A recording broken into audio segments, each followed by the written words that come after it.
The rain was coming down in sheets when Elena pushed through the heavy glass doors of First National Bank. She was soaking wet. Her clothes, the only one she had left, clung to her thin frame. Her hair hung in tangled ropes around her pale face. She hadn't eaten in 2 days. She hadn't slept in 3. The security guard near the entrance looked at her with that expression she'd grown used to over the past week. The look that said, "Asterisk, you don't belong here. You're nobody, asterisk." But Elena walked forward anyway, her fingers wrapped so tightly around the small, worn card in her pocket that her knuckles had turned white. She approached the counter. The teller, a young woman with perfect makeup and a practiced smile, glanced up. The smile flickered when she saw Elena's appearance. "Can I help you?" Elena's voice came out as a whisper. "I'd like to. I need to check on an account." She placed the card on the marble counter. It looked ancient. The edges were soft from decades of handling. The plastic was faded to a pale cream color, and the numbers were barely visible. There was no bank name, only a strange crest embossed in what might have once been gold. The teller picked it up with 2 fingers, clearly skeptical. "Ma'am, I'm not sure this is even." She stopped mid-sentence. Her fingers had found the numbers on the back. She typed them in, and then her face went completely white. "Excuse me for just one moment." She didn't wait for Elena to respond. She practically ran to the back office. Elena heard urgent whispers, saw heads turning, saw the branch manager emerge, straightening his tie, his eyes wide. And then Elena's phone buzzed. She didn't have a phone anymore. Marcus had taken it, but she found a cheap prepaid one at the shelter. Only one person had this number, unknown caller. She answered, her hand trembling. A calm, powerful voice spoke. "Miss Elena Chun, please do not leave. My name is Richard Ashford. I am the CEO of the Hartwell Banking Group, and I'm on my way to you personally." Elena's legs nearly gave out, but she had no idea what that card meant, or the secret her grandmother had taken to her grave. What she was about to discover would change everything. But to understand how Elena ended up in that bank, soaking wet and alone, we need to go back. Back to the day she thought she'd found her happily ever after. 7 years earlier, Elena Chun was 23 years old and working as a waitress at a charity gala downtown. She was an orphan. Her parents had died in a car accident when she was 4. Her grandmother, Mary Chun, had raised her alone in a tiny 2-bedroom apartment on the east side of the city. They didn't have much, but they had each other, and that had always been enough. That night at the gala, Elena was carrying a tray of champagne glasses when she bumped into a man in a designer suit. Marcus Whitmore, heir to the Whitmore real estate empire. Handsome, charming, and for some reason, completely captivated by the clumsy waitress who had just spilled champagne on his $3,000 shoes. "I'm so sorry," Elena had stammered, mortified. But Marcus had just laughed. "Don't be. Those shoes were uncomfortable anyway. I'm Marcus." He asked for a number. She thought it was a joke. It wasn't. He called the next day, and the day after that, and the day after that. He took her to restaurants she'd only seen in magazines. He bought her flowers, not roses, but her favorite peonies because he'd actually listened when she mentioned them once. He told her she was beautiful. He told her she was special. He told her he'd never met anyone like her. Elena fell in love. Completely. Desperately. The way only someone who has known loneliness can fall in love. When Marcus proposed after 6 months, Elena's grandmother held her hands and looked into her eyes. "Are you sure, my dear? The wealthy, they live in a different world." "He's different, Grandma. He loves me." Mary Chun had smiled sadly, but she gave her blessing. On Elena's wedding day, her grandmother pressed something into her palm. A small, worn card, plastic, faded, with a strange crest on the front. "Keep this safe, my child. One day you may need it. Promise me you'll never throw it away." Elena had promised, though she didn't understand. She tucked the card into her locket and forgot about it. The wedding was beautiful. A fairy tale. Elena walked down the aisle toward Marcus, and she truly believed she was the luckiest woman in the world. The early years of marriage seemed happy. Elena devoted herself completely to being Marcus's wife. She managed his household. She hosted his dinner parties. She charmed his business associates. She gave up her dream of becoming a teacher because Marcus said it wasn't appropriate for a Whitmore wife to work. She endured the coldness of Victoria Whitmore, Marcus's mother, who made no secret of her disdain for the orphan girl. She has no breeding, Victoria would say, loud enough for Elena to hear. No family, no background. What was Marcus thinking? Elena got pregnant in her second year. She was overjoyed. Finally, she would have a family of her own. But she miscarried at 12 weeks. And something in Marcus changed. He grew distant, cold. He started coming home late, smelling of whiskey and perfume. Elena blamed herself. She tried harder. She lost weight. She learned to cook his favorite meals. She stopped asking where he'd been. Elena believed love could conquer anything. She didn't know that Marcus had already made a decision, one that would destroy her world. The first sign came on their 5th anniversary, but Elena refused to see it. It started small. A comment here. A criticism there. You're wearing that? You look like a maid. Can you not talk so much at dinner? You're embarrassing me. My mother was right. You really don't know how to act in polite society. Elena told herself it was stress. Marcus was under pressure at work. He didn't mean it. He would come back to her, but he didn't come back. He only got worse. At a charity gala, the same kind of event where they'd met, Marcus introduced Elena to a group of investors. This is my wife, Elena. She's simple, but she tries her best. Everyone laughed. Elena's face burned with shame. That night, she found a text message on his phone. A woman's name, Clarissa Vance. Asterisk, can't wait to see you tomorrow, baby. With a blue tie I bought you. Asterisk. Elena's hands were shaking when she confronted Marcus. Who is Clarissa? He didn't even flinch. A business associate. That's not what the text said. His eyes went cold. Are you going through my phone now? Are you spying on me? Marcus, please, He grabbed her wrist. Hard. Listen to me carefully. You're being paranoid. Hysterical. If you keep this up, I'll have you committed. Is that what you want?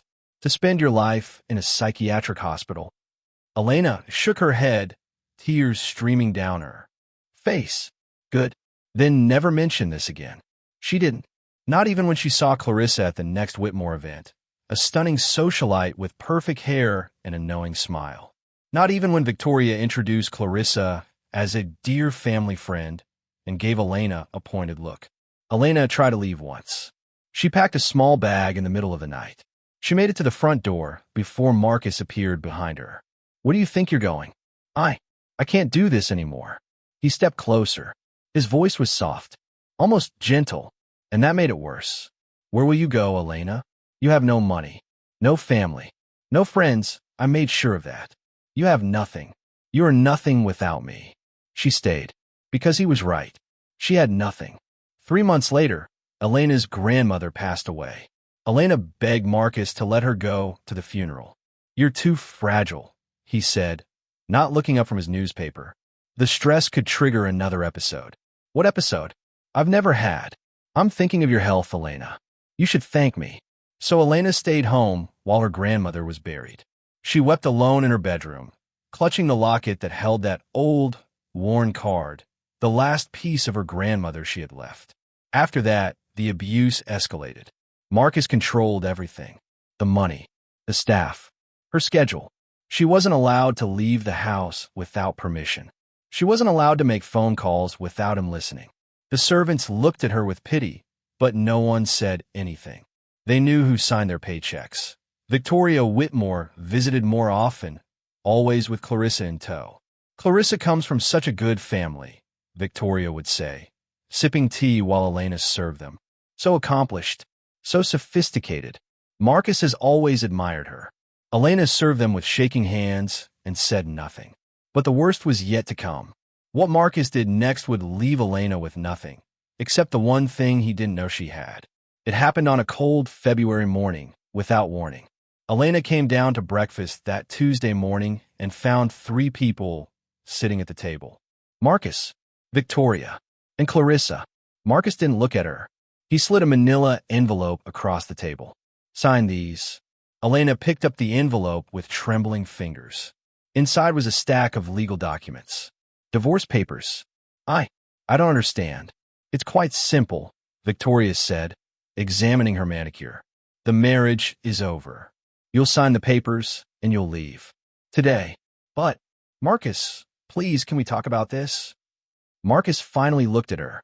His eyes were flat, empty, like she was a stranger. There's nothing to talk about. Clarissa and I are getting married. You're in the way. Elena felt the room spinning. We've been together for 7 years. I gave up everything for you. You gave up nothing, Victoria snapped. You had nothing to begin with. You were a waitress, a nobody. My son gave you 7 years of luxury, and you couldn't even give him an heir. You should be grateful we're not suing you for fraud. The prenup is ironclad, Marcus added, almost bored. I had our lawyers check. You get nothing. No alimony. No property. No possessions. You leave with what you came with. Which is nothing, Clarissa said with a smile. Elena felt tears streaming down her face. Please, I have nowhere to go. I have no one. Marcus shrugged. That sounds like a personal problem. He called security. 2 large men in suits appeared. Escort my ex-wife out. She has 20 minutes to pack 1 bag. Ex-wife. Elena whispered. I haven't signed anything. Marcus smiled for the first time. You will. Unless you want to spend the next 5 years in court battles you can't afford. Sign the papers, Elena. It's over. She signed. What choice did she have? 20 minutes later, Elena stood on the street outside the Whitmore mansion with a single suitcase. The rain was starting to fall. Victoria appeared in the doorway behind her. Finally, she said, the trash takes itself out. The door closed. Elena walked. She didn't know where. She just walked, rain soaking through her thin coat, until her legs ached and her tears mixed with the water running down her face. She ended up at a homeless shelter downtown. The volunteers were kind but overwhelmed. They gave her a cot in a corner and a thin blanket. Elena lay there, staring at the water-stained ceiling, wondering how her life had come to this. She opened her locket. The old card was still there, tucked behind a photo of her grandmother. She remembered her grandmother's words on her wedding day. One day, you may need it. Elena had no money, no phone, no family, no hope. All she had was this worn, faded card with numbers she didn't understand. She had no idea what that card could do, but she was about to find out, and so was everyone who had ever underestimated her. The next morning, with nothing left to lose, Elena made a decision. She would go to a bank, and she would see if this card meant anything at all. The shelter served watery oatmeal for breakfast. Elena ate it slowly, making it last. She didn't know when she'd eat again. She studied the card in the gray morning light. It was old, decades old maybe. The plastic had that soft, worn feel of something handled thousands of times. There was a crest on the front, a shield with a lion and some kind of bird embossed in faded gold. On the back, a string of numbers. No bank name, no expiration date, nothing that made sense. Her grandmother had kept this card for her entire life. She had pressed it into Elena's hands with such urgency, such intensity. One day you may need it. Well, Grandma, Elena thought, I need it now. She walked through the city streets, past the gleaming towers where people in expensive suits hurried to important meetings, past the coffee shops where people complained about small inconveniences while spending more on lattes than Elena had for an entire week of food. She walked until she found a bank. First National, a grand building with marble columns and polished brass fixtures. Elena hesitated at the doors. She caught a glimpse of her reflection in the glass. She looked terrible. Her clothes were wrinkled and stained from sleeping on a shelter cot. Her hair was tangled. Her eyes were hollow. She looked like exactly what she was, a homeless woman with nothing. But she pushed through the doors anyway. The lobby was intimidating. High ceilings, expensive art on the walls, people in suits conducting important transactions. A security guard near the entrance gave her a long, suspicious look. Elena approached the nearest teller station. The woman behind the counter, young, pretty, perfectly put together, looked at Elena with barely concealed disdain. Can I help you? I need to check on an account. Do you have identification? Elena's heart sank. Her ID was in her wallet. Her wallet was back at the Whitmore mansion. I don't have ID, but I have this. She placed the card on the counter. The teller raised an eyebrow. She picked up the card with 2 fingers, like it might be contaminated. Ma'am, I'm not even sure what this is. It's not one of our cards. It doesn't have any identifying. She stopped. She had turned the card over and seen the numbers on the back. Let me just. She typed them in, and her face went white. She stared at the screen for a long moment. Then she looked at Elena, then back at the screen. Excuse me. One moment. She practically ran to the back office. Elena stood there, heart pounding. What had she done? Was the card stolen? Was she going to be arrested? But when the branch manager emerged, he wasn't angry. He was terrified. That card was about to summon the most powerful man in the country's financial world and reveal a secret that had been hidden for over 60 years. And then, Elena's phone rang. The branch manager, a balding man in his 50s named Mr. Patterson, approached Elena with small, careful steps, like she was a bomb that might explode. Ma'am? Miss? Would you please come with me? Am I in trouble? No, not at all. Please, right this way. He led her past the teller stations, past the curious stares of customers and employees, through a heavy wooden door, and into a private room she hadn't known existed. The room was elegant. Leather chairs, mahogany desk, original artwork on the walls, water in crystal glasses brought by a nervous assistant who couldn't stop staring at Elena. Please sit. Is there anything you need? Coffee? Tea? Something to eat? Elena hadn't eaten a real meal in days. Ah, yes. Food would be nice. Immediately. Right away. Mr. Patterson snapped his fingers and the assistant disappeared. Elena sat in the leather chair, feeling completely out of place. Can you tell me what's happening? I don't understand. Mr. Patterson wiped his forehead with a handkerchief. I'm afraid I'm not. That is, I don't have the authorization to explain. But someone who does is on their way. Who? The CEO of the Hartwell Banking Group. Mr. Richard Ashford himself. Elena shook her head. That doesn't make any sense. Why would a CEO come see me? I'm nobody. Mr. Patterson looked at her with an expression she couldn't read. It might have been awe. It might have been fear. I don't think that's entirely accurate, ma'am.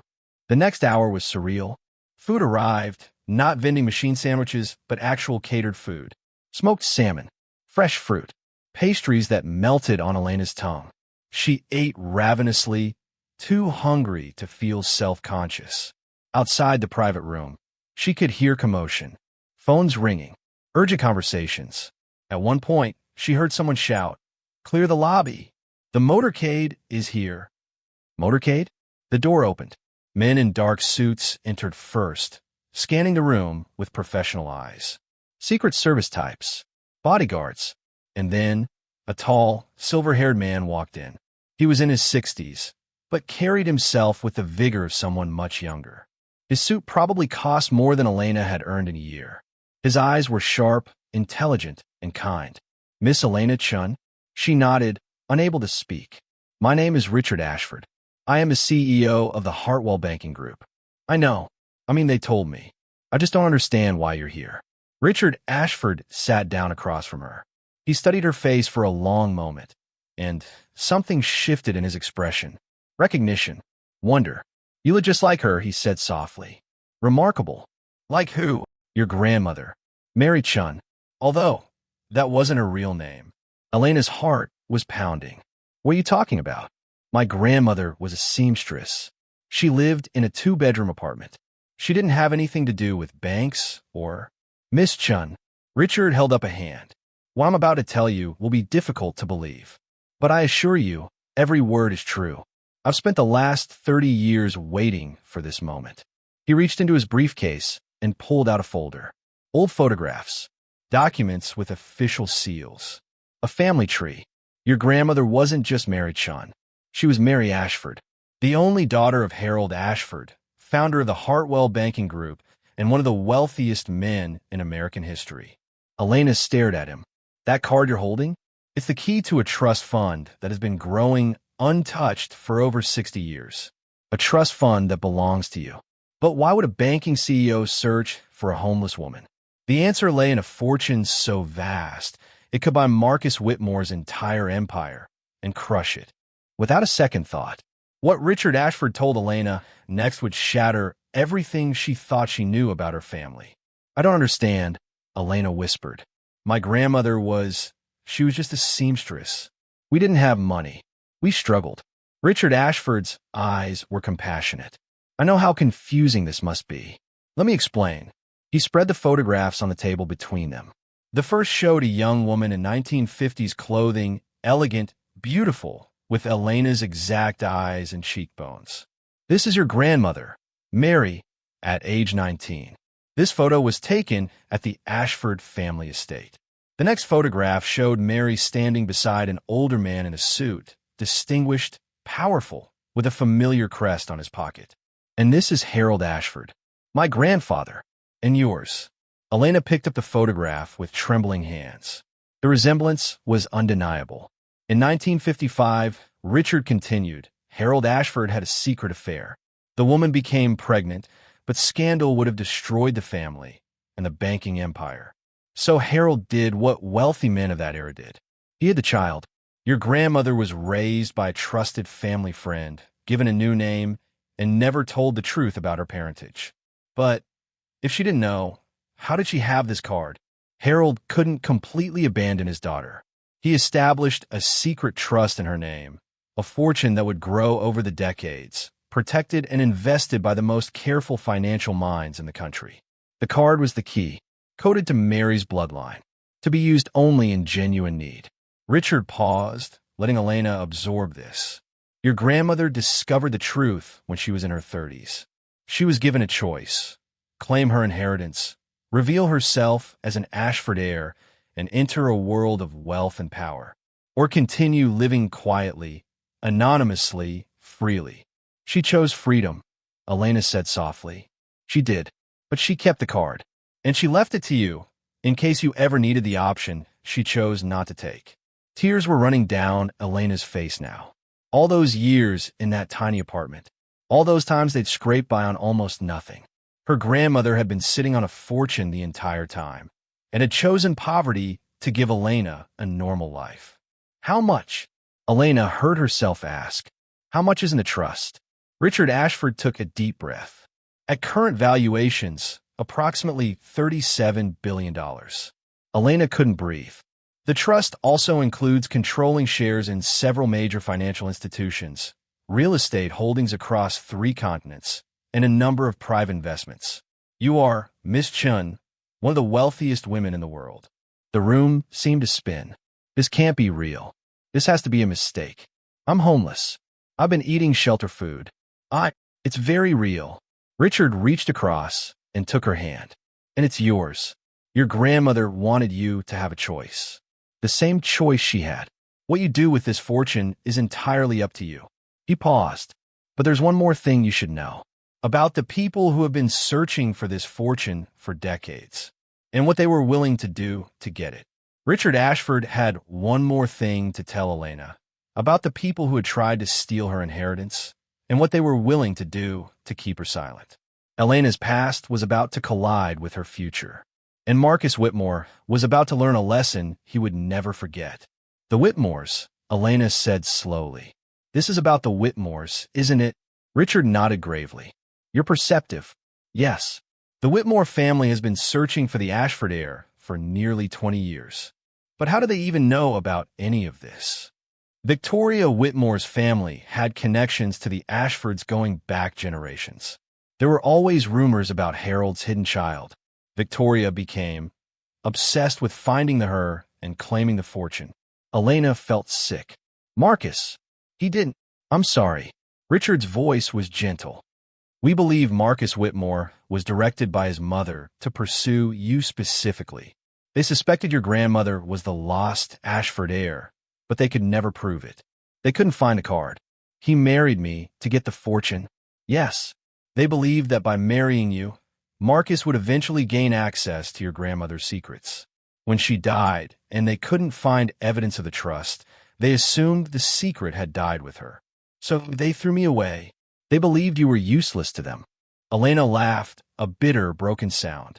My entire marriage was a lie. He never loved me. He was just using me. I know this is painful, but it also means you have power they never expected you to have. Elena wiped her eyes. Her grief was transforming into something harder, colder. The Whitmore family empire, she said. How big is it? Substantial. Perhaps $2 billion in total holdings. Real estate primarily. Some investments. And my fortune? $37 billion. Plus controlling shares in financial institutions that hold the Whitmore family's debt. Elena looked at Richard Ashford. What exactly are you saying? I'm saying, Miss Chun, or should I say, Miss Ashford, that you don't just have enough money to start over. You have enough money to end them. The Whitmore empire is leveraged. They have substantial loans. Loans that your new holdings could control.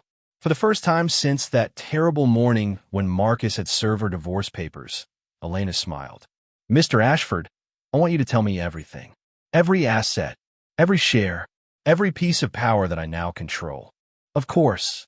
And I want lawyers. The best lawyers money can buy. We have an entire legal team standing by. Good. Elena stood up. She caught a glimpse of herself in the mirror, still bedraggled, still wearing shelter clothes, but something in her eyes had changed. Because I have plans. Elena knew exactly what she wanted to do. And Marcus Whitmore was about to find out what it felt like to lose everything. Over the next week, Elena transformed. New clothes, new apartment, a team of assistants and advisors who answered to her every need. She learned about her holdings, her power, her options. And she waited. The Whitmore Family Gala was coming up, the social event of the season. Elena had received her invitation. 1 week later, Elena walked in the Whitmore Family Gala, not as a guest, but as the guest of honor. The ballroom fell silent when Elena walked in. She was wearing a midnight blue gown that cost more than Marcus's car. Diamonds glittered at her throat. Real ones, not the costume jewelry Marcus had always given her. Her hair was swept up in an elegant style, and her makeup was flawless. But it wasn't her appearance that stopped every conversation in the room. It was the man beside her, Richard Ashford, the most powerful banker in the country, walking arm in arm with a woman the Whitmores had thrown out like garbage. Elena saw Marcus first. He was standing near the bar, Clarissa on his arm, his face frozen in disbelief. Then Victoria. The champagne glass slipped from her fingers and shattered on the marble floor. Elena walked straight toward them, the crowd parting before her like the Red Sea. Good evening, Marcus. Victoria. Clarissa. She smiled sweetly. Lovely party. What were you doing here? Victoria's voice was barely a whisper. I'm a guest, of course. Didn't you see my name on the list? Elena Ashford. Perhaps you've heard of the Ashford family? Marcus had gone pale. That's impossible. Is it? Funny story, actually. Turns out my grandmother was the secret heir to the Ashford fortune. And now, she paused, savoring the moment. Now I am. She turned to address the room, her voice carrying clearly. Ladies and gentlemen, I have an announcement. The Hartwell Banking Group has just acquired majority control of all Whitmore Holdings debt. As of this morning, the Whitmore empire is essentially... She smiled. Mine. Gasps rippled through the crowd. Victoria lunged forward.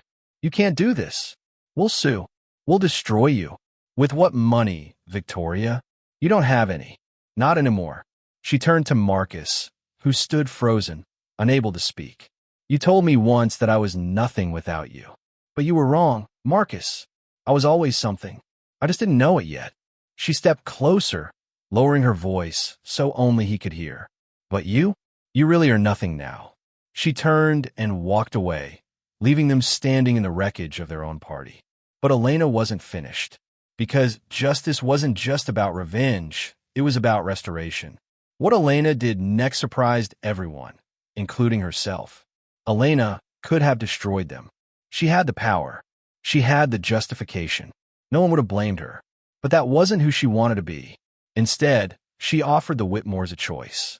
They could face complete financial ruin, their empire liquidated, their name destroyed, their legacy erased. Or they could accept her terms.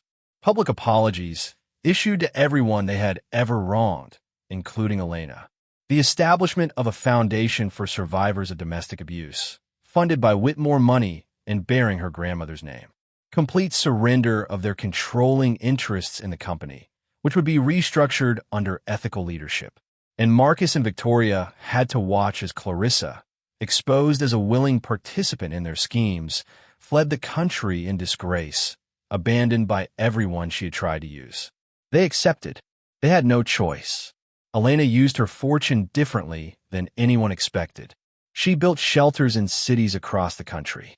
She funded scholarships for first-generation college students. She established programs to help domestic abuse survivors rebuild their lives.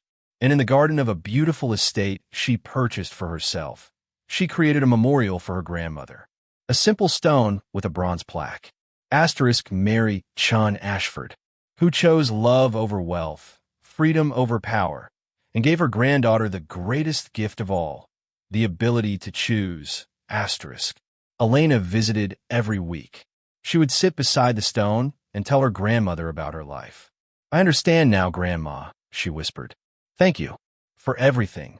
Elena's story reminds us of something important. Your worth is never defined by those who mistreat you. Sometimes, the things we overlook, the quiet gift from those who love us, are the keys to our greatest transformations. Never let anyone tell you that you are nothing, because you never know what power is waiting inside you, ready to be discovered. If this story touched your heart, hit that subscribe button and turn on notifications so you never miss another tale of justice and redemption. Drop a comment below. What would you have done in Elena's place? And share this with someone who needs to hear it today.